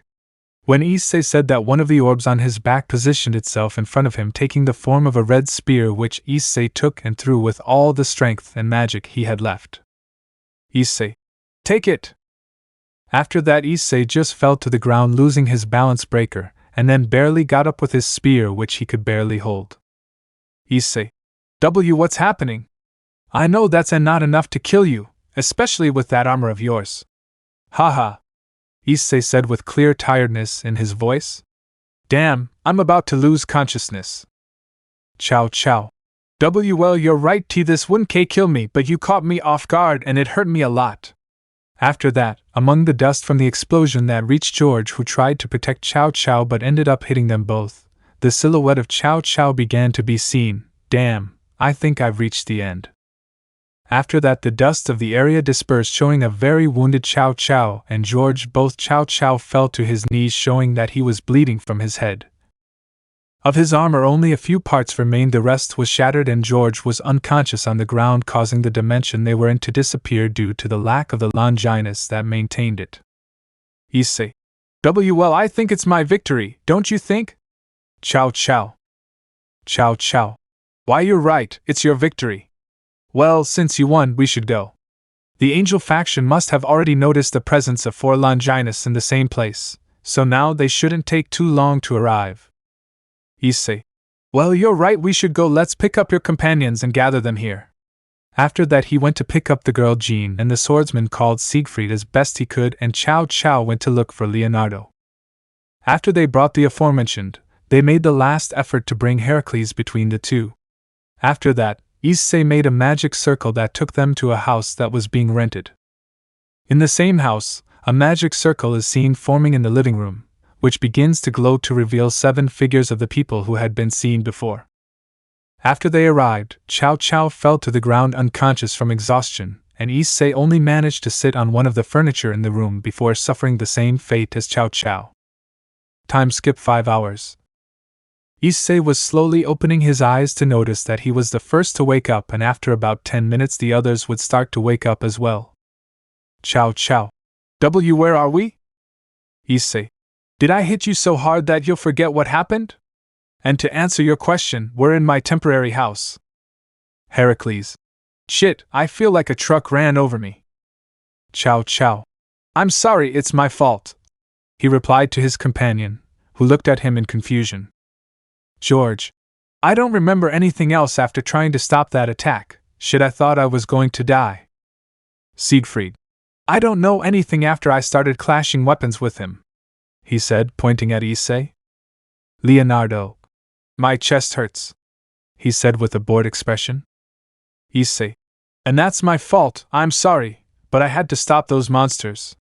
Before that, Leonardo just nodded. Jean. I only know that from one moment to the next I could no longer create my sacred swords, although right after that I only saw him and after that I don't remember anything, she said, also pointing at Issei. Issei. Well, ciao ciao, everything else aside, you lost, so I want you to keep your word. After Issei said that, everyone's eyes except Chow Chow widened in surprise at this revelation. All Issei/Chow Chow. What?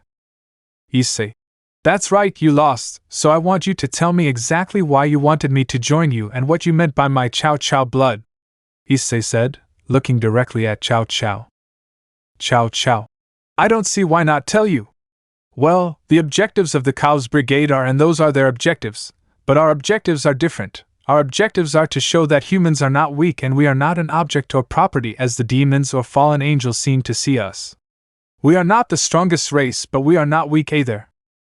Do you know why the human race is one of the most dangerous? Easy, because we adapt very quickly to any situation. You are a clear example. Issei. Me? Issei said doubtfully. Chow Chow. That's right, you in our fight you adapted and anticipated what we were going to do, pushing us to the ropes, that's why you won, and also because you didn't get too confident, you went for the sure shot to knock out the person you hit. Am I wrong? Issei. No. Chow Chow. Well, having clarified my points, let's get to what you want to hear. Before, I told you that you were probably wondering where your great affinity with the holy element came from, since it is only inherited or you are born with it. It is not something you can obtain with training. Well, the answer is easy. Before, long before you, there was a man very similar to you, either in appearance or his affinity with the holy element. That man was King Arthur Pendragon, who was crowned the strongest man of his time. I know what you're thinking, and if that same Arthur Pendragon from the stories of Excalibur and the Knights of the Round Table, well, let's continue. In your veins somewhere, no matter how small that part is, runs the blood of King Arthur, so you can be considered a descendant of King Arthur and a Pendragon outside the main family. When he said that last thing, the eyes of everyone present opened in surprise, Issei for such a revelation and the others because seeing a Pendragon outside the main family was very rare. Issei. Are you telling me that my ancestor was King Arthur? This has to be a joke. Chow Chow. This is not some kind of joke. At this point you are almost identical to King Arthur. Just look at this and look at yourself in a mirror. Chow Chow said, so that from a magic circle he took out something like a portrait and passed it to Issei. He looked at it before running to a mirror, seeing himself in it. And then seeing the portrait. Issei. He is certainly almost the same as me, or should I say that I am almost the same as him, only he seems a little older than me, Issei said, looking at the portrait. Chow Chow. Well, with that, you finally have the answer to the question you had. Issei. That's right, now I want to know how I'm going to contact us. Chow Chow. That's easy, just memorize my magic signature, and when you want to contact me, use a magic circle and I will do the same. Now that I've said all this, I think it's time to go. We're going, guys, and we'll see each other another time. Hi to Issei, or should I say Issei Pendragon. Issei. See you, Chow Chow. Now, and by the way, from time to time I want you to tell me if there is anything I need to worry about, okay? Chow Chow. If I can, I'll let you know if I see that it's too risky for the team. You'll have to deal with it. Is that okay? Issei. Perfectly. Narrated by Issei. After that I spent 5 months improving my physique and improving my resistance, making the little baby fat that I still had disappear completely. I also grew a little, so you could say that I am a copy of King Arthur. I also spent the last month improving my control over the balance breaker, and although I have not completely mastered it yet, I can now use it for about 15 hours in a row, which although in power parameters it does not seem like much, I see that it is a great advance. Issei. I think it's time to go back to Gregory to see my wife. We'll see each other soon, Penemiu. After that, Issei left the house to see it one last time from outside and say goodbye to the owner of the house. After a while of walking, Issei entered an alley in which he made a teleportation magic circle that shone for a few moments before disappearing with Issei. Underworld, Fallen Angels / Gregory Base. In one of the streets of Gregory, a magic circle was formed representing the fallen angels, from which a young blonde man with green eyes like emeralds emerged. Issei. Finally home after so long. I should walk around there to see what I can do. Maybe I should go to a clothing store. After that, Issei headed off to find a clothing store, which he eventually found. Issei. Honestly, I like this style better, he said, looking at the clothes he had bought.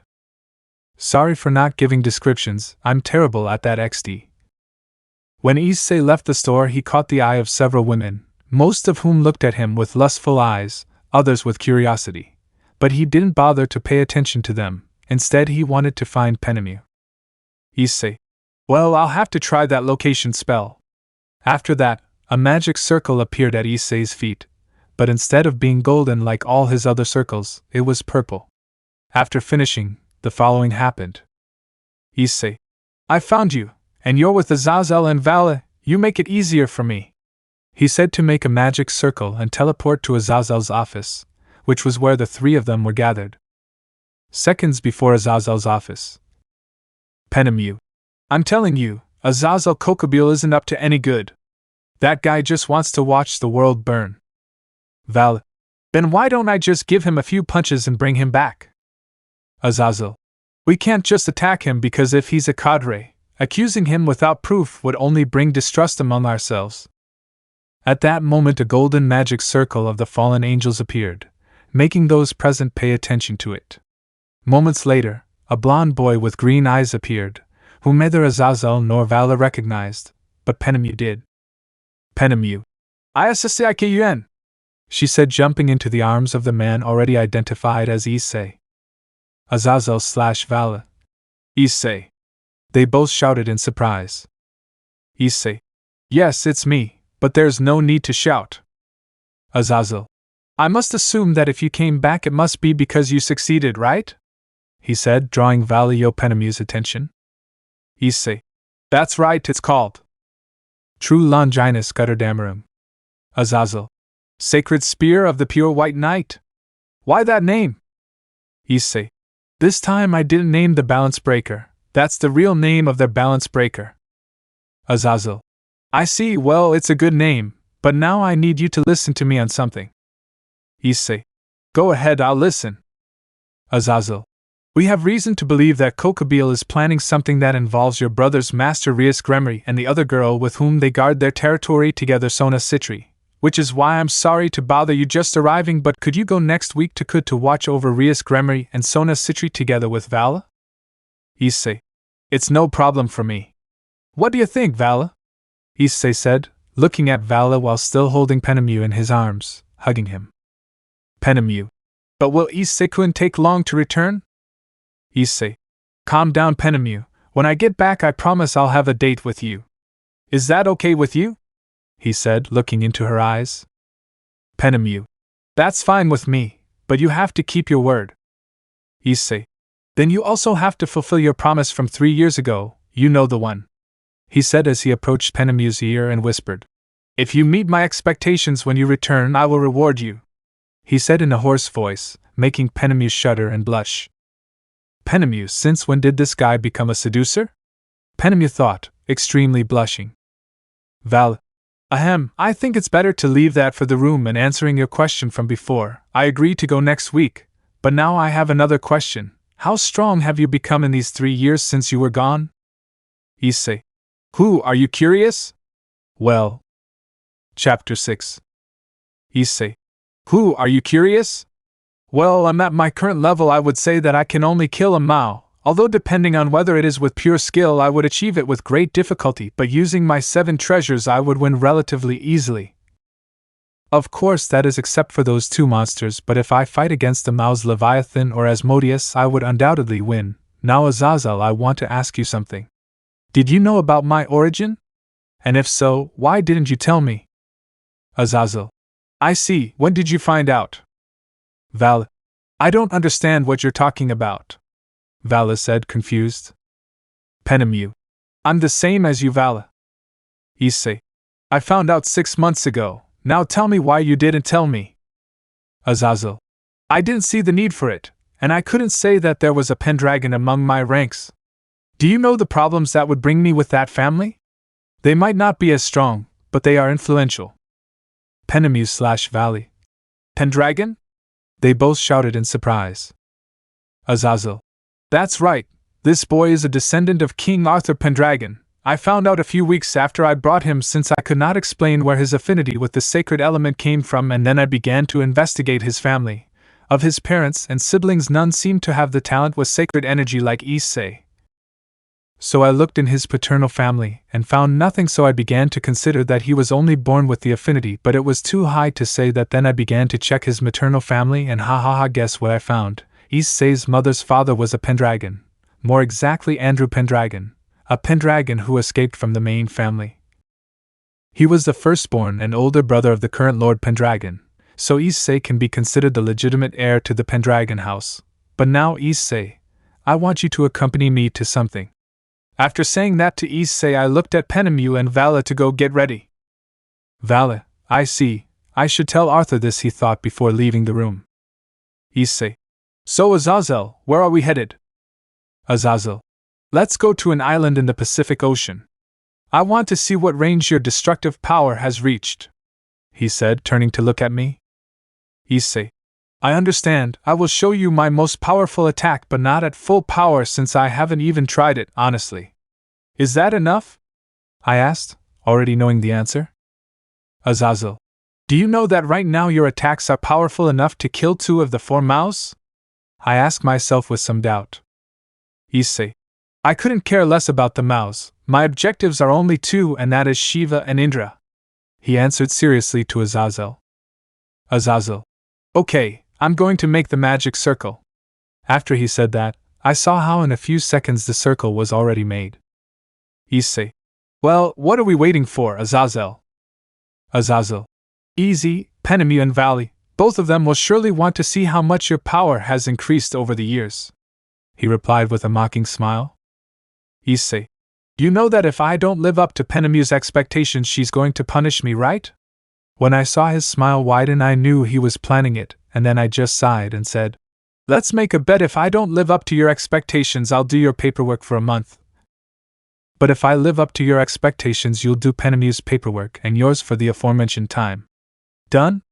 As soon as I mentioned his paperwork, I knew there was no way he was going to refuse the offer. Azazel. Done! He shouted, making my smile widen. Issei. Well, it was a pleasure doing business with you. When I said that, the door opened and Penemu entered, wearing the same outfit as the day I met her. And Vala was in his clothes, in which he appeared to be a tough guy. Penemu. We're here. Are we leaving now?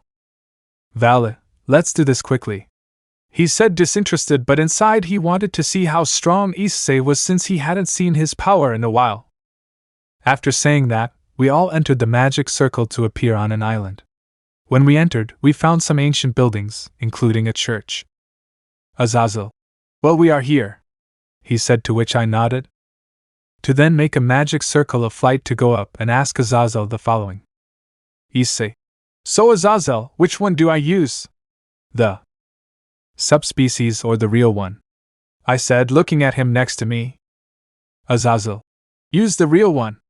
His response was quick and simple. To which I nodded as I settled myself on the platform of the magic circle and said, Issei, true Longinus Gutterdamarum. When I said that, a light covered me momentarily, and then showed the following. Issei. I still think the name is too long, I said, then looked at Azazel. Azazel. Well, aside from the name, in this form the sacred energy that emanates from your body would easily kill low-class devils just by being near you, Azazel mentioned, looking at Issei. Issei. Well, if they die it would be because they are weak, and it's not my fault that my weapon is more for killing demons than anything else, Issei mentioned, looking directly at Azazel. Azazel. In that sense you are the same as Vale, both have similar goals, but his ultimate goal is simply too powerful. Vale. Everything can be defeated, and he's no exception. Just because he's the most powerful doesn't mean he's invincible. Vala replied, joining in the conversation. Issei, you couldn't be more right now, while I'm going with my attack.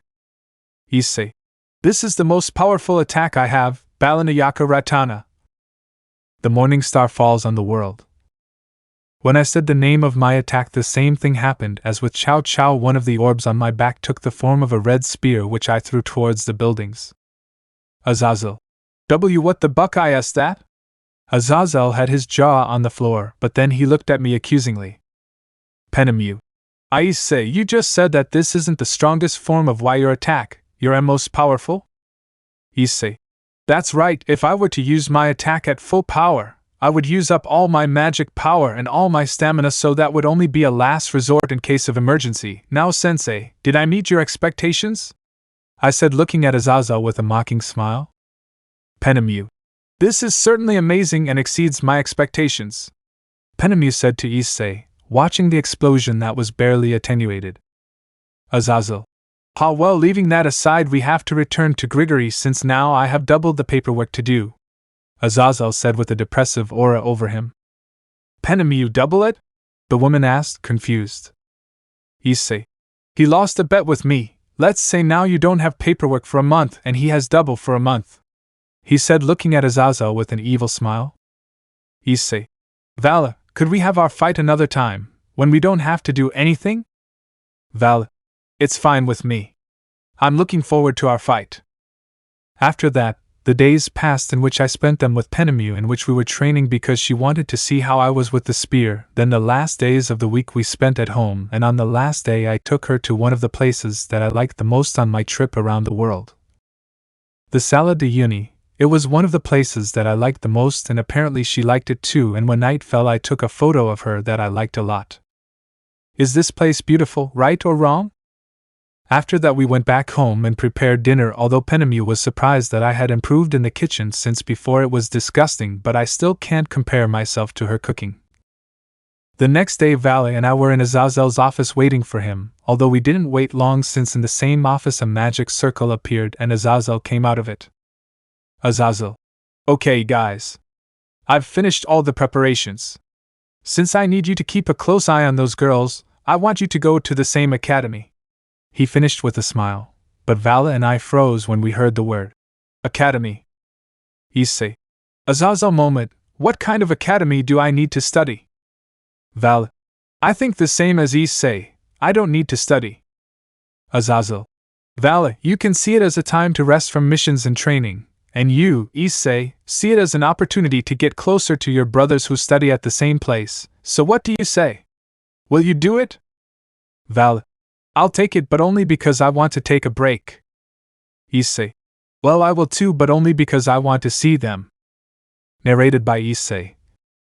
After that I said goodbye to Penemu and Azazel since Lavinia and Tobio left with their team to do a mission and would return tomorrow. After that we headed to Ku. Time skip 4 hours airport.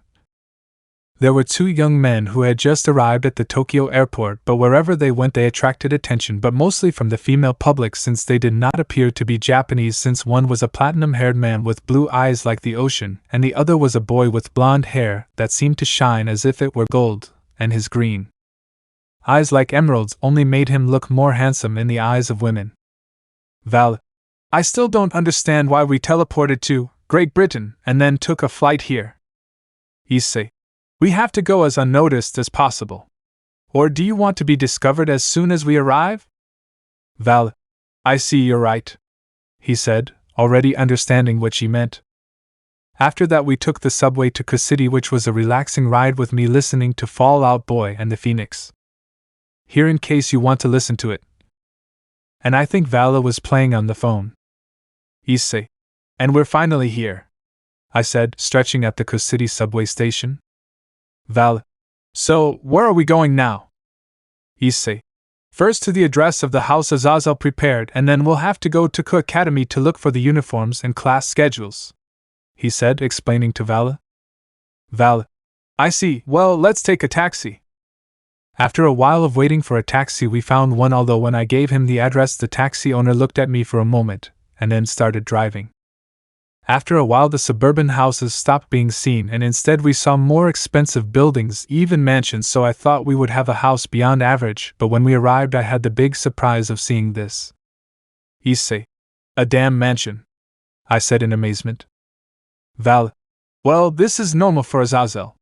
There must be some super sports cars or something like that in the garage, he said, paying the taxi driver. Issei. Well, if you say so. After entering we began to examine the mansion, and it was just as Vala said, very extravagant like Azazel, but Vala mentioned something from the beginning that caught my attention, super sports cars, and if Vala was right again there were 4 cars, but damn, I think that between these 4 cars are the profits of an entire generation. Issei. I'll take the Lamborghini and the McLaren. Val. Well, I'll stick with the Ferrari and the Bugatti. Issei. Well, how about we debut them? We can stop by the academy right away. Val. You look like a child, he said, mocking me. Issei. No, I just behaved like a man. Any person would react the same way as me in my situation. Val. Okay, let's go now, he said, grabbing the keys to the Ferrari and the McLaren for the runways. We were driving around testing the cars until it was 1 in the afternoon, and we decided to go to the academy. When we arrived the vehicles caught everyone's attention, but it was worse when we got off. The girls immediately approached us, but the boys gave us hateful looks. Boy 1. Damn, now some rich princes have arrived, we won't have a chance with girls anymore. Boy 2. Dude, do you only think about girls? Girl 1. Look, they are very handsome and have very expensive cars. Girl 2. If you look at that blonde guy, I'd bet they're both European. Issei. It seems we attract a lot of attention, don't you think, Vala? Val. This is your fault, you stand out more than me. After that, the students continued to gather around us. But a brunette girl came along who caught my attention because she looked quite similar to me, and apparently she saw me too. Issei, is that you? She said with tears forming in her eyes. Issei. Excuse me, do I know you? And how do you know my name? Issei said cautiously, looking at the girl. I'm Izumi. Don't you remember me? Issei. What? Did he just say Izumi? What's your last name? Izumi. It's Hyoudou, or do you not remember our last name anymore? Issei. I no longer use the surname of the bastards I used to call my parents. That comment surprised everyone present except Vala, who knew Issei's reasons. Issei. You know very well that they never loved me, all they did was mistreat me and scorn me, and in the end they just abandoned me, so how could I still use the surname of the bastards Miki Hyoudou and Gora Hyoudou? Issei said with venom when he mentioned those names. Izumi already had tears running down her cheeks since after so many years she could see her beloved older brother again, and she was happy, but he didn't seem to share this feeling. Izumi. But Issei, why did you leave back then? She couldn't finish as Issei stopped her. Issei. As I said before, they abandoned me. I never left, but we'll talk about that another time. Valley, we're leaving. We have to go finish the registration and get the uniforms, he said, closing the car door and putting the keys in his pocket to walk past Izumi and say, I want to talk to you and Max. Chapter 7. Narrated by Issei. After meeting my little sister, I headed with Vala to the building where I spoke to a girl to take us to the principal's office. Issei. Hello, sorry to bother you, but could you take us to the principal's office? Or yes, of course, come with me. She answered a little blushed. Issei. Of course, by the way, Issei called Pendragon, it was a pleasure. Nice to meet you, Pendragon-san, my name is Murayama Aki. After about 5 minutes we had arrived at the principal's office, where I knocked on the door, and within seconds a come-in sound was heard. Issei. Thanks for the help, Murayama-san, he said, smiling, and then opened the door. Val. HMP. Was the only thing he did before following Issei and closing the door behind them. Issei. Good afternoon.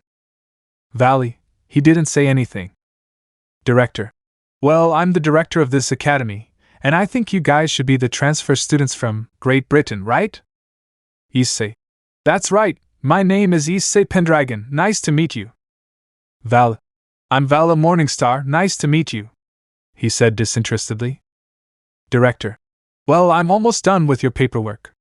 All that's left is to take a practical test, and after completing it, you'll have to pay for the uniforms, and that will complete your registration. After we did the practical test, I got an average of 94% and Vala got 95%. Although I never liked to study, I consider myself very good at it. But anyway, let's not stray from the subject. After buying the uniforms, we headed to where we left the cars, but there was a detail. Issei, wait! I heard them shouting from behind, and I was really irritated with everything I've had to do these days. Issei. Who is it? Besides, aren't you too close to scream? Issei said with clear irritation. But when Issei turned around to see who had called him, he found himself hugged by a stranger. He was a brown-haired boy with green eyes, about 18 years old, a little taller than him. Imagine it as I described it. Issei. What's wrong with you? Who are you? But when Issei saw the boy's face, he recognized him immediately. He's an Issei. Idiot, how could you run away from home? Issei was upset about being called an idiot, but even more so because those guys had said he had escaped. Max. Issei comes home, Mom regrets it and misses you, and Dad is also changing. He wants to apologize to you. Issei. And crap, Max, hi to your damn parents don't interest me at all, you don't know anything. I never left, they abandoned me. Issei yelled angrily at his brother, completely ignoring that they were in public. Issei. I had to endure the blows for pleasure from your miserable father, and when I asked that hitch for help she ignored me. But do you know why I endured so much? Because you and Izumi told me. It's not your fault, or don't worry, it will soon be solved. They even told me, we will protect you from all danger, but you know something? They failed to keep their promise, although I don't blame them. I still love them, I don't deny it, but we have to talk about it first. Issei. Vala, we're leaving, our first day is tomorrow. Max. Issei, wait, let's talk, this can be solved, we can talk dash. He couldn't finish because Issei passed by him and just said, Max, don't try to fix something that is already broken into 1,000 pieces like my relationship with those bastards is. After that we went to where the cars were parked to go home. When we arrived, we ordered a delivery for dinner, and after Vala fell asleep I was having a conversation with Azazel to ask him for something. Issei. So Azazel, are you sure you can do it? Azazel. Of course I can make it, but why do you want a hood? Issei. You wouldn't understand. Azazel. And there you are again with your movie references. Issei. Well, leaving that aside, we will go in tomorrow, we will talk later. End of conversation. The next day we were having breakfast and getting ready to go to the academy. After having breakfast and getting everything ready, we went to the garage and stayed looking at the cars. Issei. I'm going with the McLaren. And you? Val. I'm going with the Bugatti, I like that car. After leaving with the cars, it took us about 10 minutes to get to the academy. When we arrived, we stood out as always, but we didn't pay attention since we had to get to the classroom. When we got to the classroom, I knocked on the door, and in a few seconds the teacher came out. Teacher. Well, I think you're the transfer kids from what the principal told me, right? He said, getting a nod. Well, wait a moment so I can tell the rest of the kids. Teacher. Okay, guys, we have 2 new classmates today, so treat each other well and behave yourselves. Now please come in. He said the last part loud enough to be heard outside. After that, Issei and Valley entered, taking everyone's attention until they stood in front of the entire class. Teacher. Well, please introduce yourselves. Issei.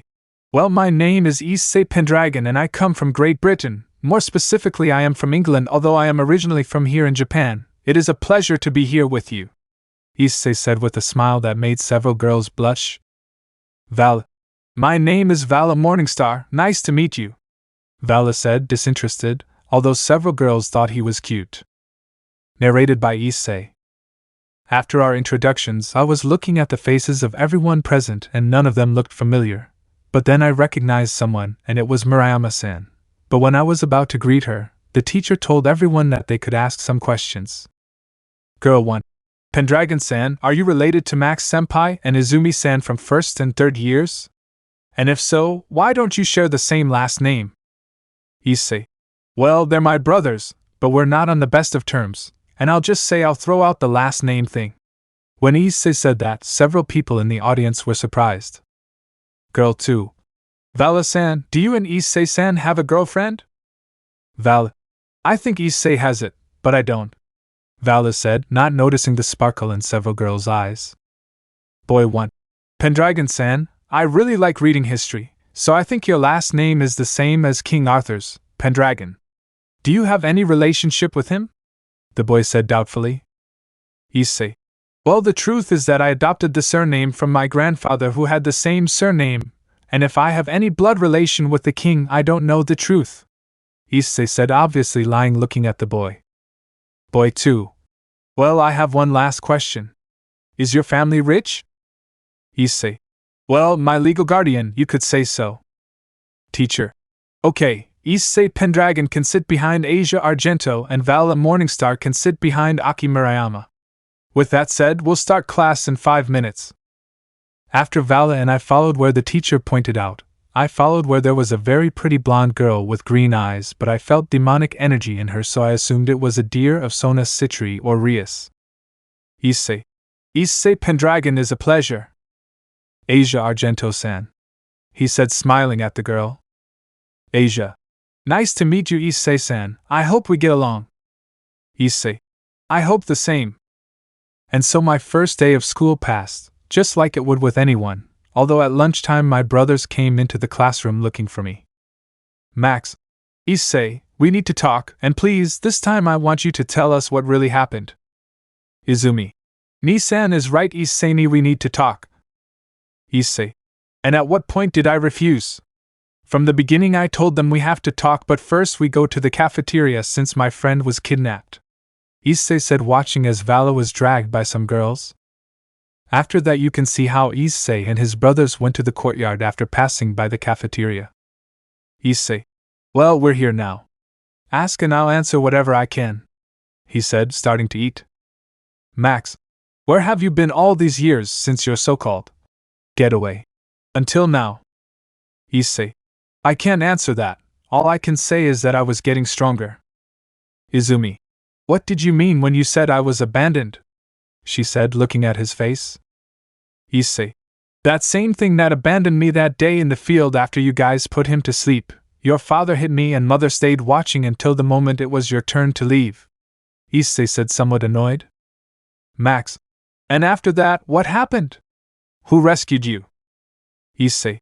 I can't say that. I can only say that a person who took care of me until I became stronger. Izumi. Please, Issei needs an answer correctly, she said, looking at his face. Issei. I can't, at least not for the moment, or that would make us enemies, Issei said impassively.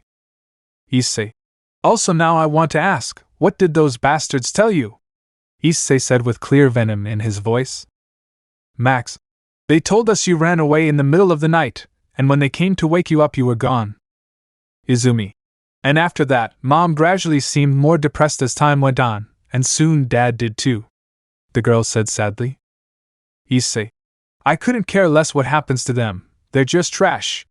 That comment annoyed his brothers, but they didn't say anything. Max. Now the question I wanted to ask, why do you use that last name? Because Pendragon, even when you know what its meaning is in the supernatural world. Issei. I simply used what belongs to me by law. Do you remember what our grandfather's name is? Max didn't understand what was happening.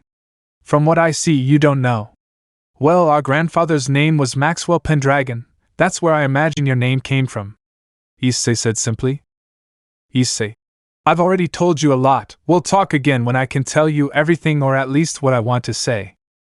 After that day things went relatively normal, Vala being chased by girls and me talking from time to time with my brothers, and well, for a few days now we have improved a little the relationship between brothers, and we also noticed that the Vatican sent some exorcists, but I did not pay attention to them until I heard something while I was watching them because it was my turn.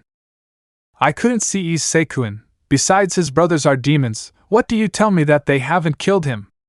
Oh, please, God, I asked you to protect Issei-kun wherever he is. Irina, come on, let's go, stop thinking about dead people. Issei. This hitch right now, said Irina, but wasn't my friend a boy? What does this mean? Well, I'll find out later. Now it's time to go. After that, 3 days passed in which we were following those exorcists and the demons alike and reporting to Azazel, although I was still waiting for what I asked Azazel until. Don't cry, Snowman, not in front of me. Issei. Oh, my phone. Issei. Hello? Azazel. Issei, you know what you asked me, right? Issei. Yes, the armor, is it ready? Issei asked in an excited tone. Azazel. It was difficult, but I managed to do it, but I managed to make it work the way you wanted. Issei. Okay, but send it to me, you know it's possible the LL start tonight. Azazel. Calm down, Issei, I'll send it to you, or how is Vala doing? Issei. Well, the girls from that academy kidnap him almost every day from now on, it seems he enjoys it. Azazel. I see, well, take care of yourselves. End of conversation. Narrated by Issei. Moments after hanging up the call, a magic circle appeared in front of me, from which I took out the package I had been waiting for. Issei. It's really very well done, Azazel. After that, we headed back to see what the exorcists and the demons were doing, and we arrived at the exact moment when Kokobile was saying something about a plan, but we didn't pay attention as we just followed him, and we realized that he was heading to the academy, and when we saw what he was planning, we realized that our assumptions were correct. He wanted to kill Rias and Sona Citri. Although in the fight it was noticeable that Max and Izumi weren't as weak as he thought, but they still had to go if they wanted to defeat him. Then Vale and I heard how he revealed the death of God and gloated that he belonged to the strongest race and other things. Then we noticed that he was making a spear of light with enough power to kill the demons. At that moment we decided to intervene. Moments before at the barrier. Kokobile.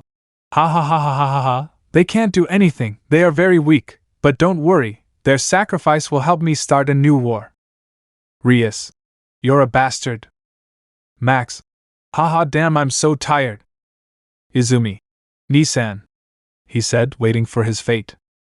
You know, Kokobile, you're flying higher than you can bear, and Azazel doesn't like that, said a voice unknown to almost everyone present.